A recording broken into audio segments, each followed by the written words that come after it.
Welcome top news today. CASA de Maryland, an immigration advocacy and assistance organization, holds a Jan. 8 rally in Lafayette Square, across from the White House, in reaction to the announcement that the Trump administration was ending temporary protected status for people from El Salvador, forcing nearly 200,000 to leave the United States by September 2019 or face deportation. Pablo Martinez Monsivais. Last month, the Trump administration announced that it will end temporary protected status (TPS) for immigrants from El Salvador. TPS allows an estimated 200,000 Salvadorans to live and work in the United States. Like immigrants around the globe, Salvadorans send home remittances. A portion of their paychecks goes back to the country of origin, usually to help family members. If the TPS program ends in September 2019, as currently planned, there are concerns that a drop in these remittances could result in increased poverty in El Salvador. In 2017, Salvadorans sent back an estimated $5.02 billion, 18.3% of the country's GDP, the third highest share in Latin America behind Haiti and Honduras, which are also TPS countries. Salvadorans largely spend these funds on basic needs, along with health and education expenses. With remittances so important to the country's social and economic life, what are the political ramifications? What happens when remittances fall? Here's what happened when remittances dropped during the Great Recession. The Great Recession of 20,072,009 resulted in high levels of unemployment in the United States, especially among immigrants. And El Salvador saw a sudden 8% decline in incoming remittances. Many households in El Salvador had less income because of the economic crash up north, and this changed the population's views on the extent to which governments should provide public services to its citizens, so-called redistribution. In a recent paper on remittances and redistribution, I examined how the decline in remittances affected political attitudes on redistribution among remittance recipients through the Great Recession in 5 Latin American countries that are dependent on migrant income. I looked at 3 TPS countries: El Salvador, Honduras and Nicaragua, along with Guatemala and the Dominican Republic. The diasporas from each of these countries are largely in the United States, which meant the remittances and the drop in inflows also came from the United States. Using survey data from the Latin American Public Opinion Project, I found that remittance recipients diverged from non-recipients in favoring redistribution after the Great Recession. My statistical analysis controlled for other factors that can affect remittance reception and support for redistribution.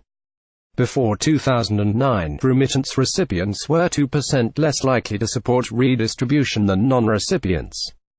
During the period of decline, remittance recipients began to show slightly greater support for redistribution than non-recipients. By the time remittances recovered to pre-crisis levels in 2012, recipients became nearly 5% more likely to support redistribution. Even in 2014, 5 years after the recession, recipients continued to favor redistribution. The effect was strongest among remittance recipients without employment, those whose finances would be more sensitive to the drop in remittances from the United States. Remittances mean families rely less on the government. Economists and political scientists tend to argue that remittance recipients in developing countries will reject redistribution and government services. Here's one example of why remittances may allow households to access private medical services rather than rely on public clinics.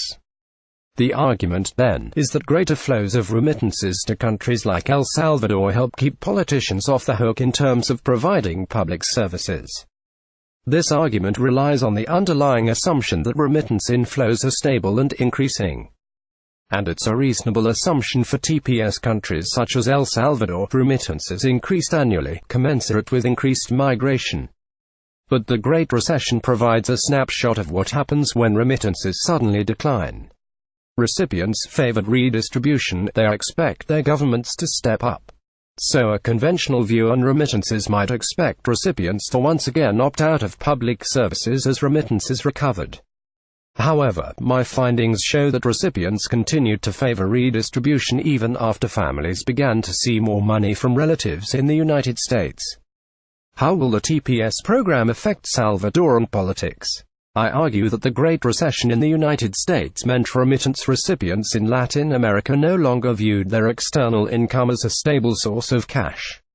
Remittances provide economic security, and Great Recession undermined that promise. The loss of this income exposed recipients to additional economic risks and created uncertainty about future income.